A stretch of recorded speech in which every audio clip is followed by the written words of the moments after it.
பிரசங்கி 8ஆம் அதிகாரம். ஞானமுள்ளவனுக்கு ஒப்பானவன் யார்?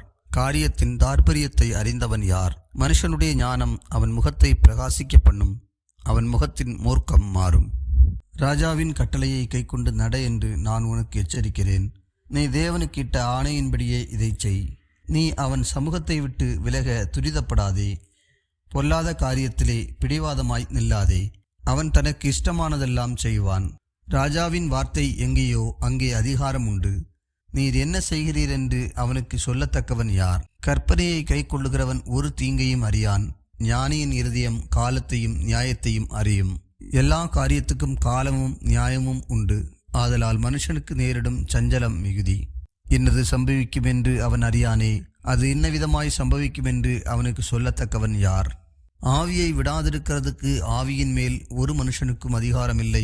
மரண நாளின் மேலும் அவனுக்கு அதிகாரமில்லை. அந்த போருக்கு நீங்கி போவதுமில்லை. துன்மார்க்கரை துன்மார்க்கம் விடுவிக்கவும் மாட்டாது. இவை எல்லாவற்றையும் நான் பார்த்து சூரியனுக்கு கீழே செய்யப்படும் எல்லா கிரியைகளையும் சிந்தித்தேன். ஒரு மனுஷன் தனக்கே கேடுண்டாக வேறொரு மனுஷனை ஆளுகிற காலமும் உண்டு. பரிசுத்த ஸ்தலத்துக்கு போக்குவரவு செய்த துன்மார்க்கர் அடக்கம் பண்ணப்பட்டதை கண்டேன். அவர்கள் அப்படி செய்து வந்த பட்டணத்திலேயே மறக்கப்பட்டு போனார்கள். இதுவும் மாயையே.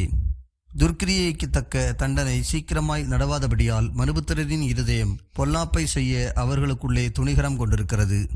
பாவி 100 தரம் பொல்லாப்பை செய்து நீடித்து வாழ்ந்தாலும் என்ன? தேவனுக்கு அஞ்சி அவருக்கு முன்பாக பயந்திருப்பவர்களே நன்றாயிருப்பார்கள் என்று அறிந்திருக்கிறேன். துன்மார்க்கனோ நன்றாயிருப்பதில்லை.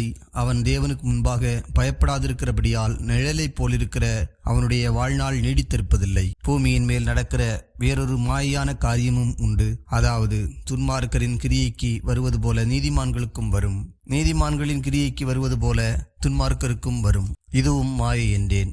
ஆகையால் நான் களிப்பை புகழ்ந்தேன். புசிப்பதும் குடிப்பதும் மகிழ்வதுமே அல்லாமல் சூரியனுக்கு கீழே மனுஷனுக்கு வேறொரு நன்மையும் இல்லை.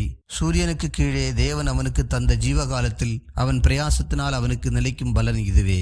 நான் ஞானத்தை அறியவும் மனுஷன் இரவும் பகலும் கண்ணுறக்கம் இல்லாமல் பூமியிலே செய்யும் வேலைகளை பார்க்கவும் என் மனதை செலுத்தின போது தேவன் செய்யும் சகல கிரியைகளையும் நான் கவனித்து பார்த்து சூரியனுக்கு கீழே செய்யப்படும் கிரியையை மனுஷன் கண்டுபிடிக்க கூடாதென்று கண்டேன். அதை அறியும்படி மனுஷன் பிரயாசப்பட்டாலும் அறிய மாட்டான். அதை அறியலாம் என்று ஞானி எண்ணினாலும் அவனும் அதை அறிந்து கொள்ள மாட்டான்.